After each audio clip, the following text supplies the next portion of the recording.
Monsieur Pitlet, bonjour. Vous êtes président de la société On the Moon. Comment les agences de communication RH traversent-elles la crise? Bonjour.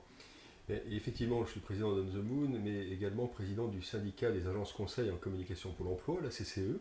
Et à ce titre, je peux vous dire que les agences conseils qui sont membres de notre syndicat couvrent à peu près 95% de la communication RH en France. Ce qui est clair, c'est que la période de crise que nous venons de traverser les a pénalisés sous l'angle de l'activité communication ou de recrutement, mais pour autant les a renforcés dans leur rôle de conseil et d'accompagnement des entreprises dans cette période de forte mutation. La marque employeur est-elle une valeur forte en temps de crise? La marque employeur, plus que jamais, aujourd'hui, est une valeur forte parce que c'est un concept qui maintenant commence à dater, puisque je l'avais créé et déposé en 1998, mais qui aujourd'hui s'est totalement répandu. C'est devenu une sorte de lieu commun dans le langage RH. La seule difficulté, c'est que trop longtemps, nous l'avons assimilé aux enjeux de recrutement. Nous sommes en train de prendre conscience que la marque employeur est aujourd'hui un enjeu de culture d'entreprise, puisque par définition, la marque employeur, ce n'est que la marque traitée sous l'angle employeur.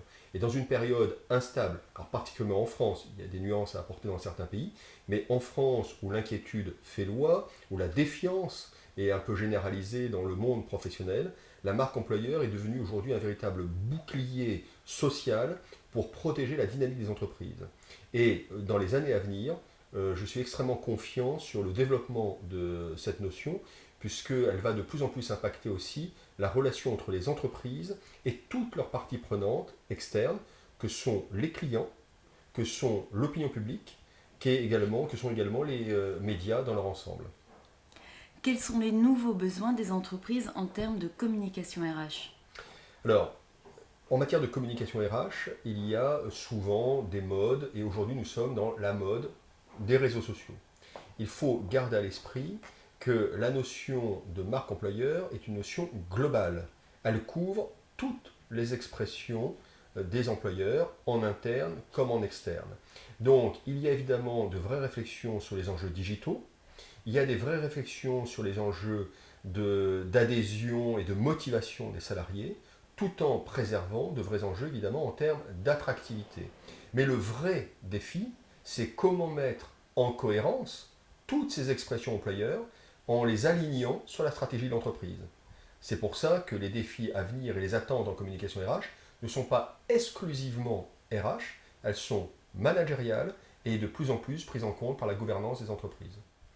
L'arrivée des générations Y et Z change-t-elle l'approche des employeurs? Alors, vous allez un peu vite. Les aides ne sont pas encore tout à fait arrivées, sont en train de se préparer, puisque globalement, on admet que les aides sont nées après 95 à peu près.